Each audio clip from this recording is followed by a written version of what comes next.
네,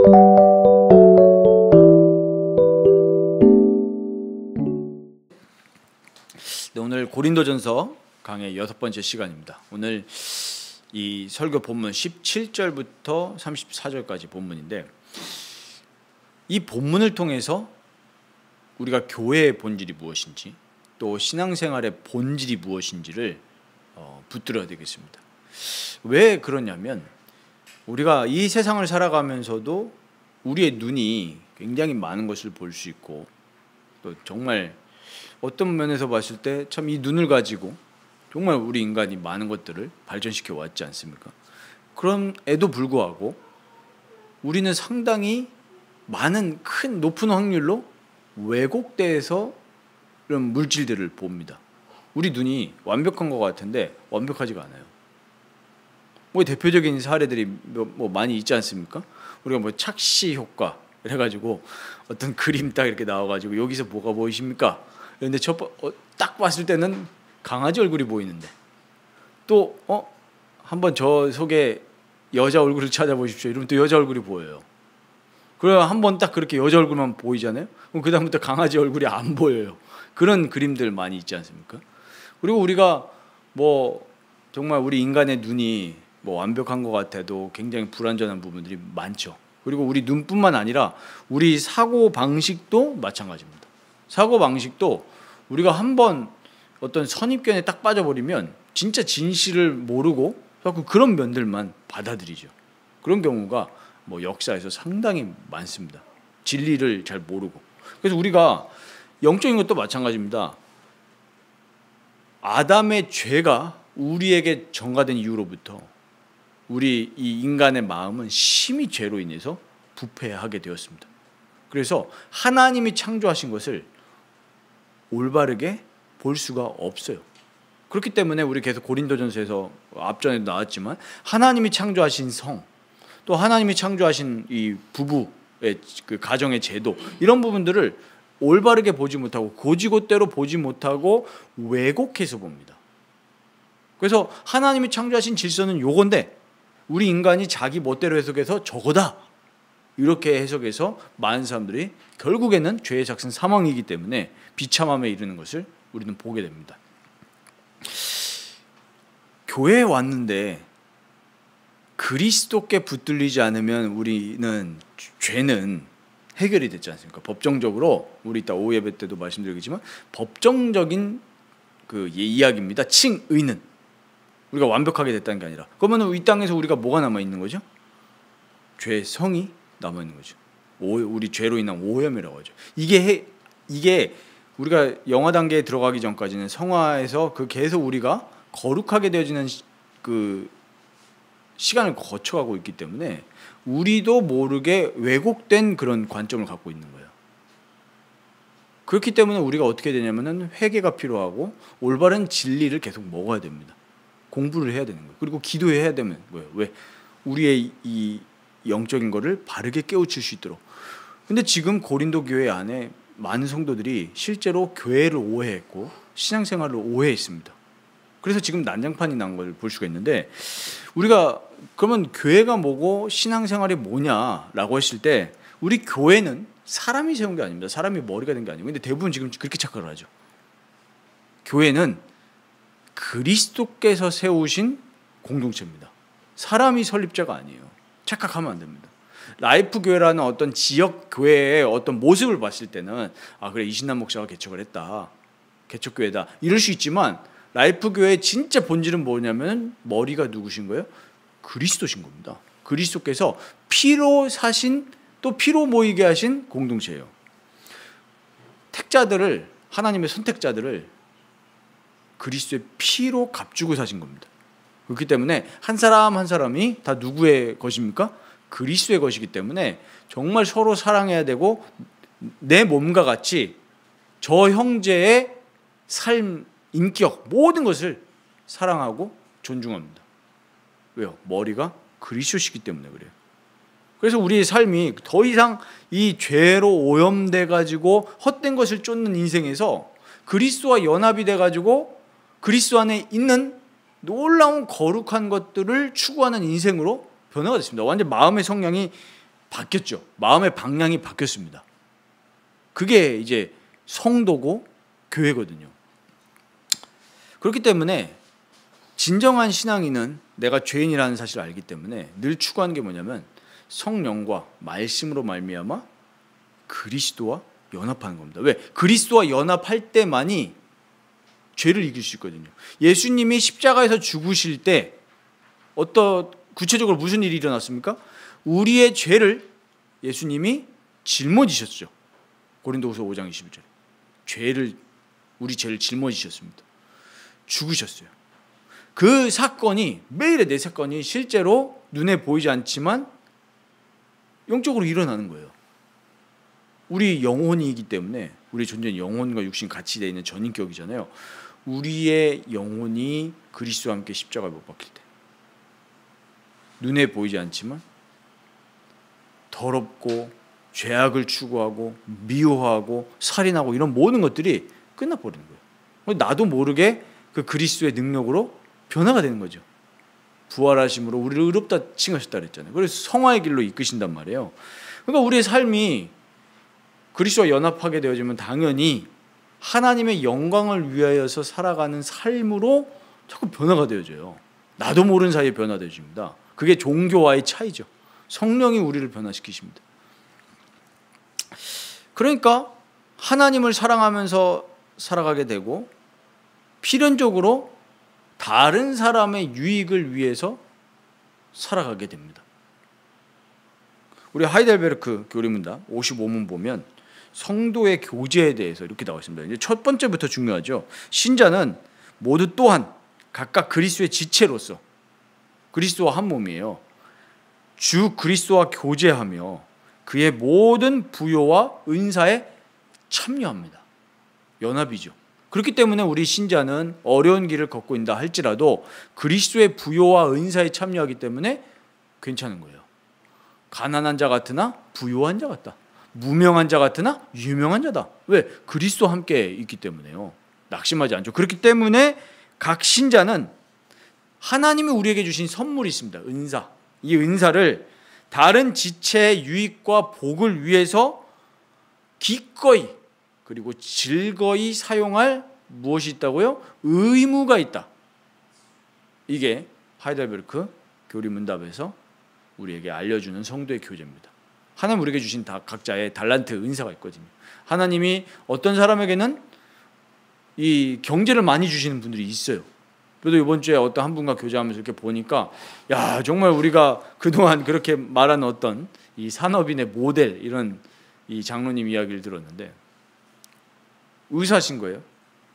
가지고 이분 표현으로 같이 이제 사역을 하시는 분인데 정말 의사 수입이 엄청나더라고요. 이러시더라고요. 그러면서 이제 뭐라 하냐니까 통장이 10개인 거예요. 하나님이 주신 이 많은 경제를 어떻게 내가 하나님의 영광과 또 하나님이 원하신 대로 사용할까 해서 뭐 선교를 위한 통장, 그다음에 구제를 위한 통장 이런 것들을 다 해놓으셨더라고요. 그게 뭡니까? 자기에게 주신 그 은사, 달란트를 다른 지체 유익과 복을 위해서 쓰는 거예요. 어떤 사람에게는 뭐 예를 들면은 식사를 잘하시는 분이 있다. 그럼 그런 분들은 이제 보통 뭐 교회에서 식사 뭐 이렇게 헌신하시고 이렇게 하시죠. 또 각자의 어떤 저 같은 경우에는 이제 목회자로서 목회자의 주된 은사는 뭐냐면 가르치는 은사입니다. 가르치는 은사.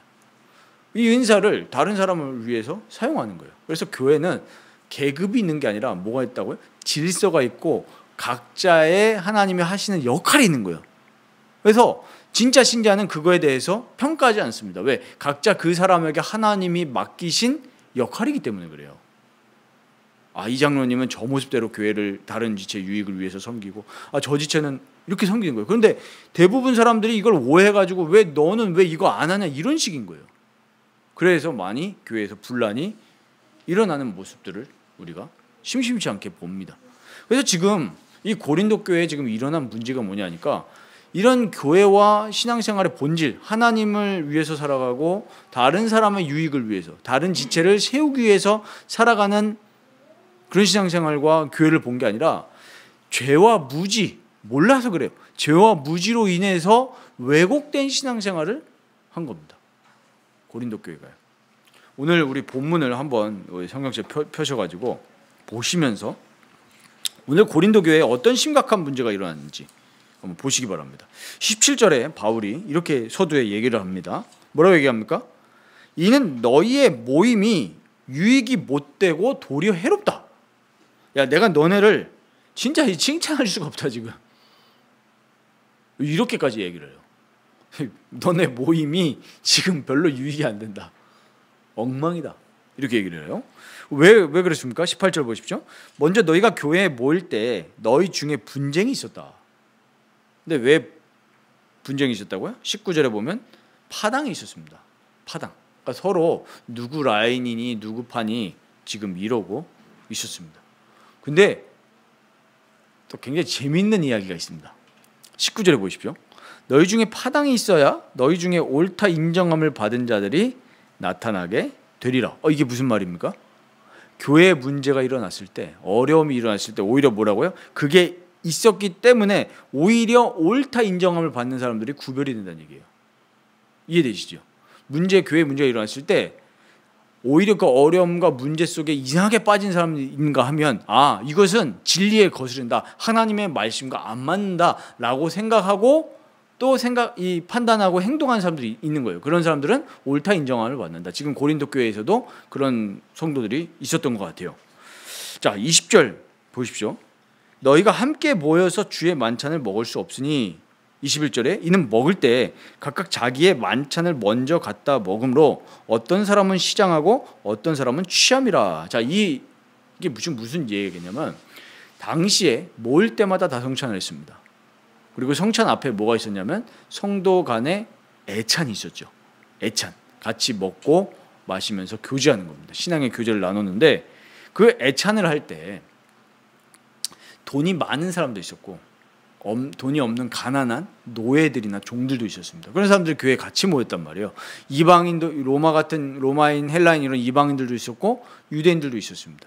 이게 다 배경과 출신들이 달라요.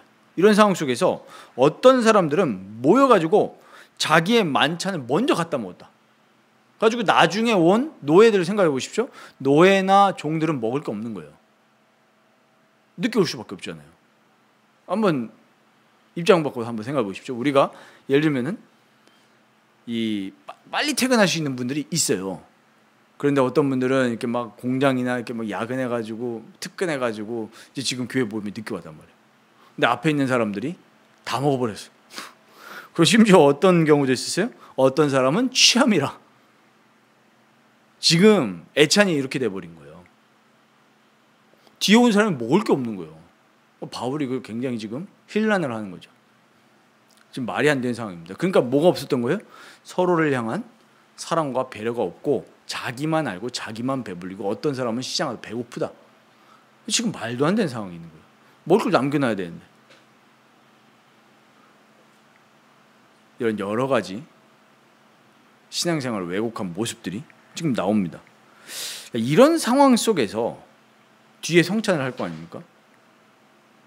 이 성찬이 과연 올바른 성찬이냐를 바울은 지금 지적하는 겁니다. 그러면서 이제 오늘 성찬식 때도 나누겠지만 23절에 그 얘기를 하는 거죠. 이 성찬이 뭐냐? 내가 너희에게 전한 것은 주께 받은 것이다. 지금 바울이 얘기하는 게 아니라는 거죠. 예수님이 우리에게 주신 내용인데 예수께서 잡히시던 밤에 떡을 가지사 축사하시고 떼어 이르시되 이것은 너희를 위하는 내 몸이니 이것을 행하여 나를 기념하라. 그래서 이것은 내 피로 세운 새 언약이다. 그래서 이 떡을 먹으면서 잔을 마실 때마다 주의 죽으심을 그가 오실 때까지 전하는 것이다. 성찬식이 이런 성격을 가지고 있는 아주 중요한 성례인데도 불구하고 지금 그거에 앞서서 그리스도를 기억하지 못하니까 어떤 일이 일어나는 거예요? 형제 사랑을 할 수 없는 행동들이 일어나는 거예요. 진짜 그리스도와 연합했다면 그리스도와 함께 한 지체인 성도들을 존중하고 사랑하고 배려하면서 세워나가야 되는데 그런 모습이 전혀 없었던 겁니다. 고린도 교회에. 그러니까 22절 보십시오. 너희가 먹고 마실 집이 없냐? 너희가 하나님의 교회를 업신여기고 빈궁한 자들을 부끄럽게 하느냐?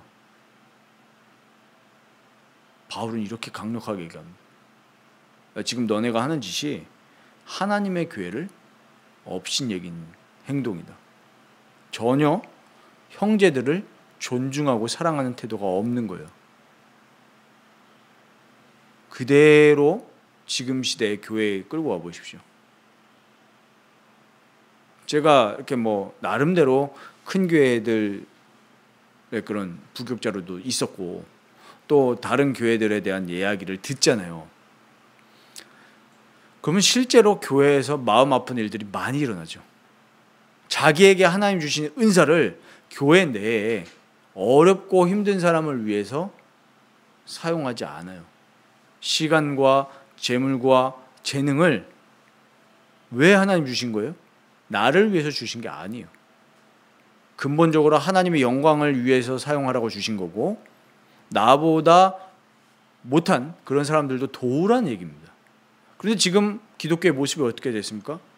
자아부인의 모습으로 가지 않고 자아성취의 모습으로 가면서 하나님이 주신 것을 나를 자랑하기 위해서 사용하는 모습을 많이 보여주고 있습니다. 바울은 이 행동을 보고 뭐라고 하냐면 너네가 하나님의 교회를 업신여기는 행동이다. 그렇게 되니까 성찬을 그냥 참여를 하는 거예요. 먹고 마시는 걸로. 바울은 뭐라고 합니까? 주님을 기념하는 것이고 주님이 다시 오실 때까지 전하는 예식이 성찬이라는 건데 그걸 다 잊어버리고 그냥 먹고 마시고 취하고 이렇게 지금 참여를 했다는 겁니다.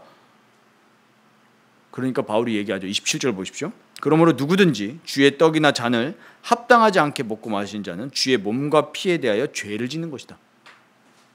그러니까 나를 돌보지 않고 주님과 교제하지 않고 나를 돌보는 그런 회개와 결단 시간 없이 성찬을 그냥 참여하니까 뭐라는 거예요? 몸에 죄를 짓는 거다. 그러니까 지금 형제를 업신여기고 형제가 먹든지 마시든지 말고 상관없이 그게 그렇게 행동하는 거예요. 왜? 근본적으로 뭐니까? 그리스도의 십자가에 참여하지 않는 거예요. 이 사람들이 실제로는 종교인들인 거죠. 그렇게 돼서 고린도 교회에 실제로 무슨 일이 일어났냐니까 그 징계로 29절 보십시오. 주의 몸을 분별하지 못하고 먹고 마신 자는 자기의 죄를 먹고 마시는 것이다. 그렇기 때문에 30절 보십시오.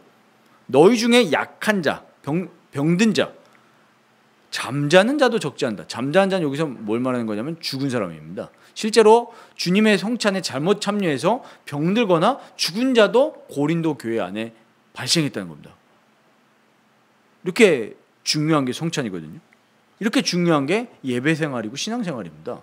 근데 교회를 업신여기고 자기가 교회의 주인인 것 마냥 교회를 쥐고 흔들고 약한 자를 배려하지도 못하고 심지어 바울이 이렇게 경고를 해도 바울 사도권 의심하면서 바울을 무시하던 사람들이 교회 안에 있었던 거예요. 지금도 이 고린도 교회처럼 많은 교인들이 교회를 오해하고 신앙생활을 오해하고 있습니다. 심지어 목사들도 오해하고 있고요. 우리가 신앙생활은 어떤 것이냐? 정말 하나님을 사랑하고 그리스도와 연합함을 통해서 사람을 사랑하는 그런 진짜 하나님의 원래 형상대로 살아가는 게 신앙생활이에요. 지금 신앙생활하면 오해하고 있죠. 구원받는 거. 근데 구원도 어디에 머무릅니까? 그냥 칭의에 머물러요. 그 법정적 칭의거든요. 그럼 이제 우리가 의롭다 칭함을 받았기 때문에 그리스도와 연합해서 성화해 나간다? 이거 관심 없습니다. 뭐만 있어요? 나 그냥 천국 가. 아무렇게 살잖아요. 아무렇게나 살아요. 어제도 이렇게 부부가 교제하면서 교회에서 예전에 안수 집사도 하셨고 정말 신앙생활 오래 하셨는데 지금 뭐 하시냐니까 굿하신대. 지금은 굿이요. 굿. 무당 찾아가서 굿한. 왜 그랬습니까? 그 전에 신앙생활에 대해서 오해한 거예요. 그러니까 신앙생활을 오해하는 정도뿐만 아니라 실제로 중생함과 회심이 없는 사람들이 교회 안에 너무 많이 앉아 있는 거예요. 실제로. 당연히 오해할 수밖에 없는 것이고 칭의에만 머무는 신앙이 되면 안 됩니다. 근데 진짜 칭의를 받은 사람은 그리스도와 연합하는 걸 사모하고 하나님을 사랑하고 사람을 사랑하는 쪽으로 자꾸 갈 수밖에 없어요. 그게 정상인 겁니다. 야고보서 1장 22절에도 이렇게 말씀하죠. 너희는 말씀을 행하는 자가 되고 듣기만 하여 자신을 속인 자가 되지 말라. 진짜 하나님의 말씀에 붙들린 사람은 행합니다. 디모데후서 3장 5절 보십시오. 이 시대에 주는 일침입니다. 경건의 모양은 있어요. 그러니까 교회도 다니고 신앙생활을 한단 말이에요. 성경도 읽고. 근데 실제로 경건의 능력은 부인한다. 예를 들면 무슨 말입니까? 진짜 경건이라는 것은 주님과 함께 교제하는 게 경건인데, 진짜 경건의 생활을 누리면 어떤 게 나와요? 성령의 열매가 나올 거 아닙니까? 주님과 교제하는데. 그러니까 모양은 있단 말이에요. 큐티도 하고 기도도 하고 뭐 수련회도 다니고 집회도 다니고 말씀도 읽고 나 성경 통독해요. 근데 실제로 삶에는 경건의 능력이 안 맺혀요. 성도 사랑함도 없고 헌신도 없고 자기 부인도 없고 우애도 없고 오래 참음도 없고 그냥 본능대로 행합니다. 그래놓고 나는 구원받았어. 그랬던 사람들이 지금 고린도 교회 사람들이고 지금 현대 교회 사람들입니다. 예수님이 마태복음 13장에 4가지 밭에 대해서 이야기를 하시죠. 근데 지난주에 읽었던 우리 성경인데 누가복음 8장에는 이걸 이렇게 얘기하십니다. 길가밭에 씨 말씀이 뿌려졌는데 누가 왔다 그랬죠? 이리와 어린이 누가 왔다 그랬죠? 네, 새 어린이들은 신기해요. 딴짓하고 있다가도 알아맞혀요. 안 듣는 것 같아서 듣고 있습니다. 새가 와서 쪼아갔다. 근데 그 새를 예수님이 누구라고 얘기했죠? 마귀다. 그러니까 이 시대에도 뭐 마귀가 없다 이런 분들 있을 거잖아요. 마귀가 왜 없습니까? 말씀을 들었는데 마귀가 와가지고 그 말씀을 묵상하지 못하게 하고 관심 없게 만들고, 그게 뭐예요? 마음이 길가밭인 거예요. 가시떨기밭 어땠다고 그랬습니까? 말씀이 떨어졌는데 이생의 염려, 여러 가지 그런 물질들 이런 것들 때문에 말씀이 뿔을 못 내려요. 돌짝밭은 그 뿌리가 없어서 말씀이 뿔을 못 내린다 그랬죠. 그러면서 이 마태복음에는 옥토밭이라고 표현하시는데 이 누가복음 8장에는 좋은 밭. 이 좋은 밭, 우리 마음이 좋으면 어떻게 된다 그랬죠? 마태복음 13장에는 30배, 60배, 100배 열매 맺는다 그랬는데 누가복음 8장에는 뭐라고 하셨습니까? 착하고 좋은 마음으로. 이 착한 거 중요합니다.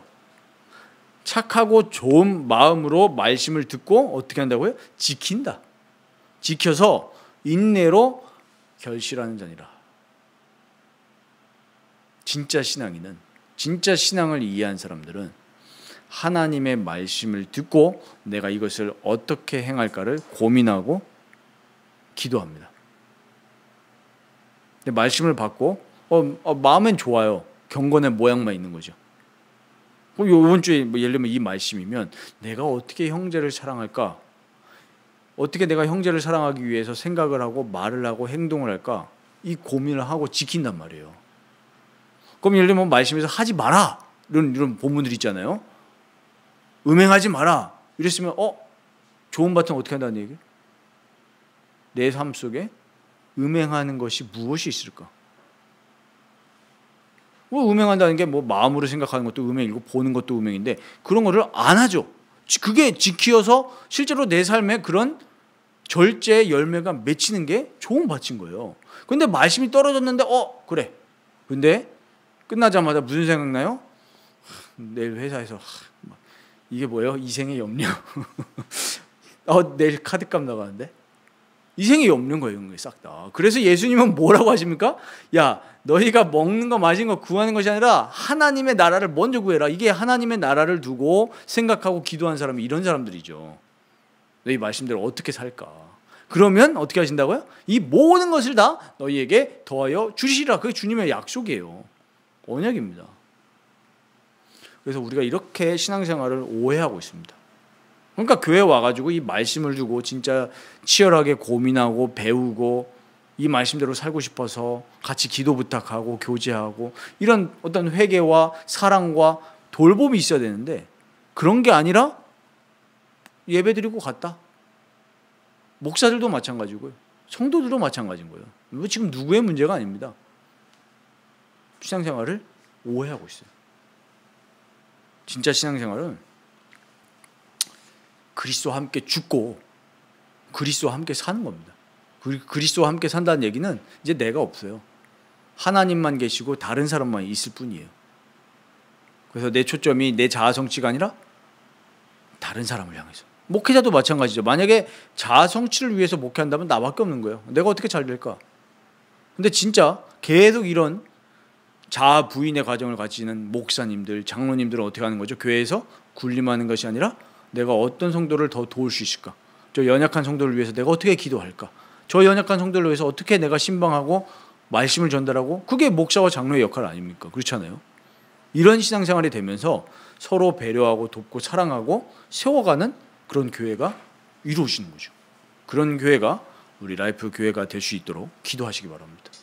정말 이 시대에 그런 온전한 교회를 회복하고 세워 나가야 됩니다. 그래서 우리가 이제는 말씀과 성령으로 그리스도와 연합해서 성도와도 연합하는 신앙생활을 해야 됩니다. 오늘 11장 23절부터 26절에 바울이 성찬에 대해서 얘기하죠. 정말 우리의 지정의가 그리스도의 십자가 죽음과 연합되면 우리의 삶이 변화가 됩니다. 왜 변화가 안 되냐? 이런 영적인 일이 내 인격에서 이루어지지 않기 때문에 수십 년 신앙생활을 했는데도 변화되지 않는 거예요. 그래서 우리가 기도해야 될 것은 정말 우리 이 예배드리는 우리 마음과 이 공간에 정말 그리스도의 영광이 가득 채워질 수 있도록 우리 열망하고 기도해야 돼요.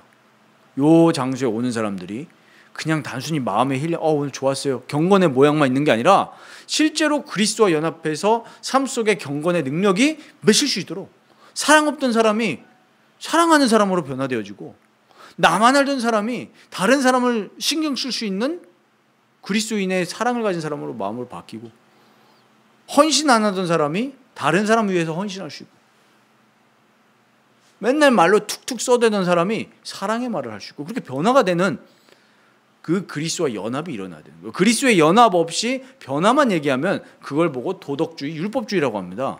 그런데 진짜 그리스도로 인해서 변화되면 변화가 되어져요. 삶 속에서도. 그렇기 때문에 오늘 바울은 성찬을 이야기를 하면서 11장 28절에 무슨 이야기를 합니까? 자기를 살펴라 그랬어요. 자기를 살펴라. 그러니까 성찬에 참여할 때 한 주간 준비해야 되는 거죠. 어떻게 해요? 내가 지금 정말 그리스도와 연합하면서 살아가고 있는가? 아니면 세상의 죄의 마귀에 이 영향받으면서 거룩하지 못하게 살아가고 있는가? 이거를 점검하면서 이 떡을 먹고 이 잔을 마실 것이라고 분명히 얘기합니다. 그러니까 이건 성찬은 곧 예배와 직결되는 문제이기 때문에 우리가 교회에 와서 예배할 때 항상 나를 살피고 회개함으로 주님께 먼저 나아가야 돼요. 그래서 우리 어떤 예배로의 부름, 기도나 또 우리 목회 기도 시간에 뭐가 있는 겁니까? 회개가 있는 거예요. 회개. 예수님도 오셔가지고 무슨 이야기 하셨습니까? 회개하라. 천국이 가까워왔느니라. 회개의 복음을 얘기했습니다. 회개 없이 나아가는 예배와 자기를 돌아보지 않고 그리스도를 의지하지 않는 그 예배는 가짜 예배예요. 오히려 화가 임해요. 화가 임한다는 증거가 뭡니까? 지금 한국교회 모습 아닙니까? 회개하지 않고 듣기 좋은 예배만 들었다가 지금 교회들이 어떻게 됐습니까? 다 풍비박산 나잖아요. 그게 뭐예요? 징계예요. 주의 징계. 징계라니까요. 대부분 신자들이 징계와 연단을 구분을 못해요. 어렵죠, 사실. 저도 어렵습니다. 그러나 주님이 징계를 주실 때가 분명히 있습니다. 물론 그게 같이 합력해서 선을 이루죠. 하나님 말씀처럼.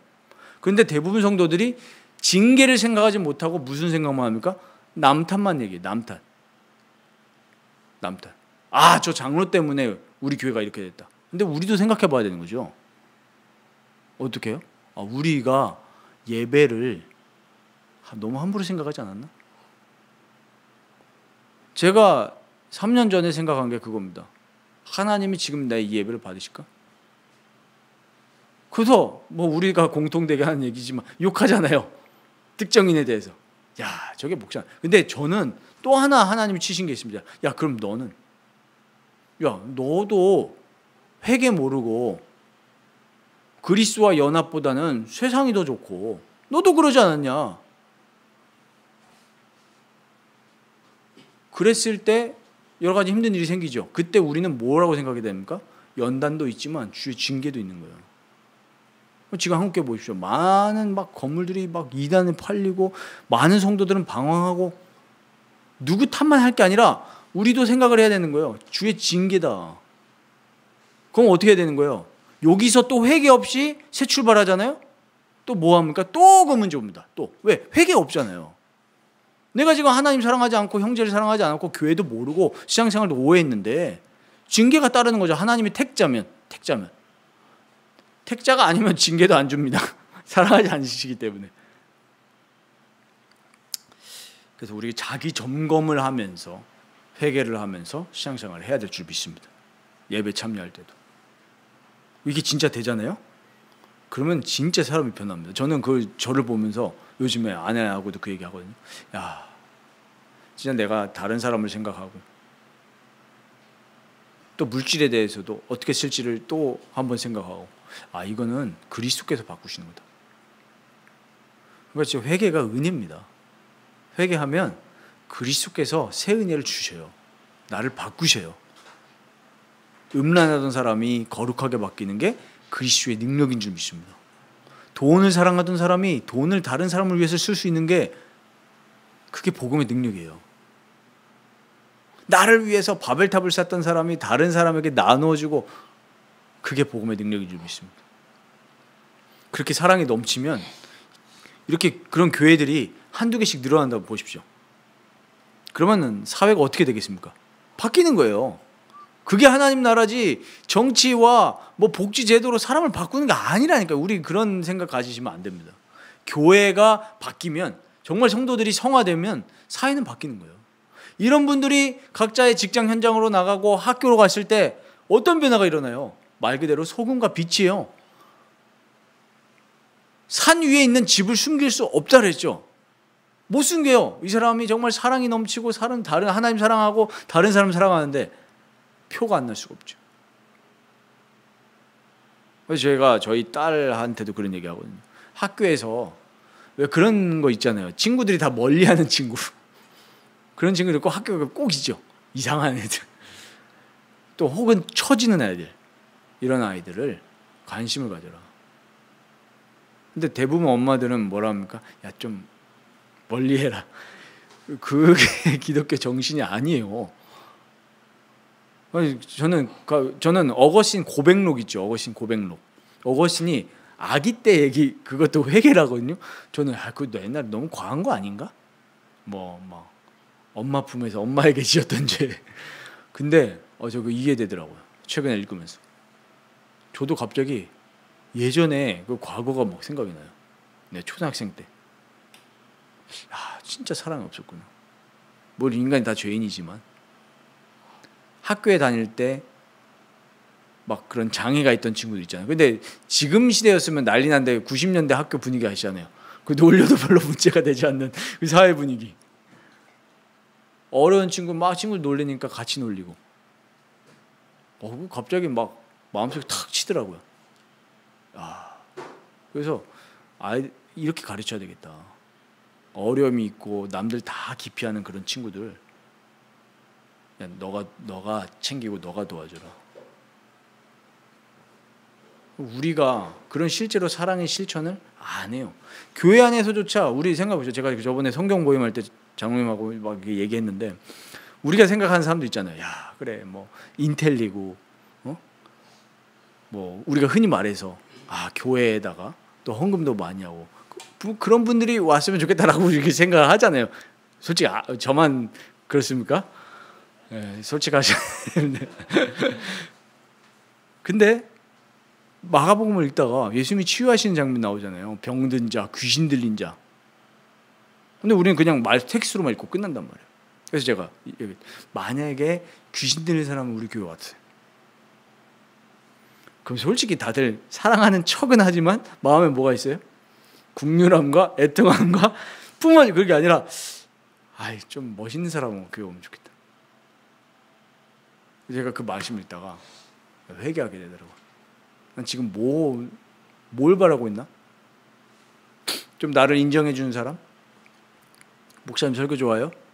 그런 사람이 왔으면 좋겠나? 아니면 진짜 그리스도의 사랑과 능력으로 진짜 사람을 진짜 돕고 살리기를 원하는가?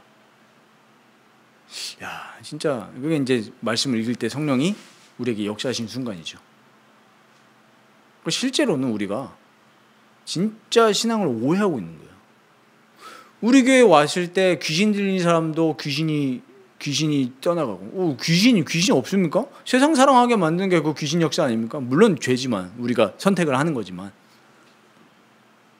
그런 사람들을 치유할 수 있고 병든 자에게 손을 얹은즉 치유된다고 성경이 얘기하잖아요.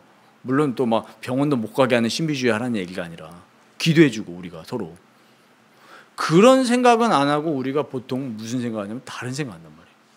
섬김 받고 싶은 거. 근데 예수님은 마가복음 10장 45절에 내가 온 것은 섬김을 받으려 함이 아니라 도리어 어떻게 한다고요? 섬기라고. 우리가 진짜 그리스도와 연합을 하게 되면 섬김을 받는 사람이 아니라 섬겨주는 사람이 돼요. 왜? 연합했으니까. 그리스도가 그런 분이니까 그리스도와 연합하면 그렇게 되어지는 거예요. 그래서 그리스도와 연합하는 자는 성령 안에서 성도와도 연합하게 돼 있어요. 그리스도께서 우리와 연합하셨기 때문에 우리도 성도와 연합하게 되어져요. 우리 요한일서 한번 찾아보겠습니다. 요한일서 3장 10절. 굉장히 구분짓는 말씀이에요. 잘 생각해 보세요.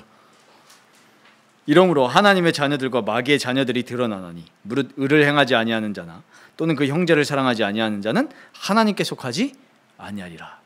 누가 하나님께 속하지 않는다고요? 형제를 사랑하지 않는 자는 하나님께 속한 사람이 아니라 누구에게 속한다? 마귀에게 속한다. 그래서 교회 안에서 자꾸 형제를 미워하고 형제를 사랑하지 않는 자는 이 하나님께 속한 사람이 아닌지를 좀 생각을 해봐야 되죠. 또 13절 18절 보십시오.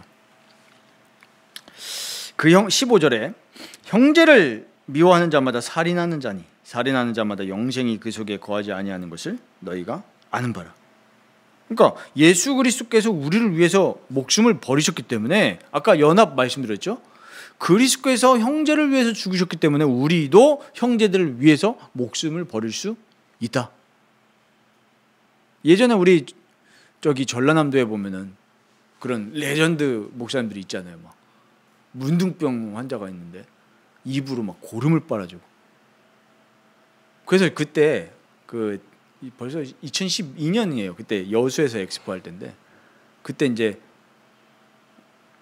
그 모 수련회를 참여를 하려고 다 교회에 갔다가 이제 거기도 들렀는데 갑자기 한 그 대학생이 저한테 전도사였는데 전사님도 이렇게 할 수 있어요? 그래가지고 그때는 제가 복음에 대해서 약간 좀 오해된 복음은 그런 게 아니야. 부끄럽죠. 그럼 뭐 그게 중요한 게 아니라 말씀이 중요하지. 그래서 야, 또 좀 생각을 좀 바꿀 필요. 근데 진짜 그 병든 자의 고름을 빨아 이게요. 예수 그리스도께서 우리를 위해서 죽으셨던 것처럼 그 목사님도 그것만 한 게 아니죠. 당연히 복음 얘기하고 영혼 구원을 위해서 힘쓰면서 그 형제가 힘드니까 고름을 빨아줄 수 있었던 거예요. 이게 말씀이잖아요. 17절 보십시오. 누가 이 세상의 재물을 가지고 형제의 궁핍함을 보고도 도와줄 마음을 닫으면 하나님의 사랑이 어찌 그 속에 거하겠냐. 그러니까 뭐예요? 나는 지금 돈이 있는데 충분하게 있는데 지금 형제가 궁핍해요. 지금 막 파산하게 생기고 막 카드비 막 이러고 있는데 가만히 있다? 하나님의 사랑이 네 속에 없는 거다. 물론 이게 일부러 막 빚지고 일부러 막 그런 거를 권유하는 게 아닙니다. 아시겠죠? 그러나 부득이한 사정으로 어려움에 빠졌는데 도와주지 않는다? 그럼 하나님 사랑이 없는 거다. 자녀들아, 우리가 말과 혀로만 사랑하지 말고 행함과 진실함을 하자. 진짜 하라는 얘기입니다. 또 23절 24절에 우리에게 주신 계명이 뭐냐? 그리스도의 이름을 믿고 서로 사랑하는 것이 우리에게 주신 말씀입니다. 그러니까 하나님의 말씀이 있는 사람은 서로 사랑하는 거예요. 그러니까 사랑하지 않으면 하나님이 없다라는 얘기를 24절에 하죠. 그의 계명을 지키는 자는 주 안에 거하고 주는 그 안에 거하시나니. 4장 20절 21절도 보십시오. 누구든지 하나님을 사랑하노라 하고 그 형제를 미워하면 이는 거짓말하는 자다. 이런 사람들 많죠. 교회에. 나 하나님 열심히 사랑해. 하나님 잘 믿어. 근데 이거는 단지 교회만 얘기하는 거 아닙니다. 교회 안에서 형제를 사랑하는 것뿐만 아니라 사회에 나가서도 사람들을 사랑해야 돼요. 그래서 기독교인은 좀 착해야 됩니다. 모르는 사람 처음 만났을 때도 친절하게 대해주고 그래야 돼요. 사랑으로 품어줘야 돼요. 21절에 우리가 이 계명을 주께 받았나니 하나님을 사랑하는 자는 또한 그 형제를 사랑할지니라. 아멘. 이런 우리 신앙인 또 이런 우리 라이프 교회가 되어질 줄 믿습니다. 그래서 우리는 이번 한 주간 동안에 우리를 스스로 점검하고 또 회개해야 됩니다. 그리고 진정한 교회와 신앙생활이 무엇인지를 묵상하고 또 기도해야 되겠습니다. 그래서 우리의 힘으로 안 되기 때문에 성령님께 은혜를 구하면서 그리스도와 연합하고 내가 어떻게 하면은 하나님을 더 사랑하고 내 옆에 있는 형제들, 가족들 어떻게 더 사랑할지를 질문하고 구하시기 바랍니다. 그리고 행하시기 바랍니다. 행하셔야 돼요. 감사한 것은 제가 행하셔야 됩니다라는 설교를 3년 전에 했을 때는 어색하더라고요. 누리십시오. 되어집니다. 얘기하다가 행하십시오 하는데 제가 입에 안 붙는 거예요. 근데 지금 감사한 거는 행하십시오 할 때 어색하지 않는 게 참 감사한데 네, 행할 고민을 하셔야 됩니다. 그게 진실함으로 사랑하는 것입니다. 그래서 정말 우리 라이프 교회가 정말 이런 하나님이 원하시는 교회로 세워져 나갈 수 있도록 우리 함께 기도하면서 우리 서로 뜨겁게 사랑하는 하나님의 은혜가 풍성히 넘치게 되기를 주님의 이름으로 축원드립니다.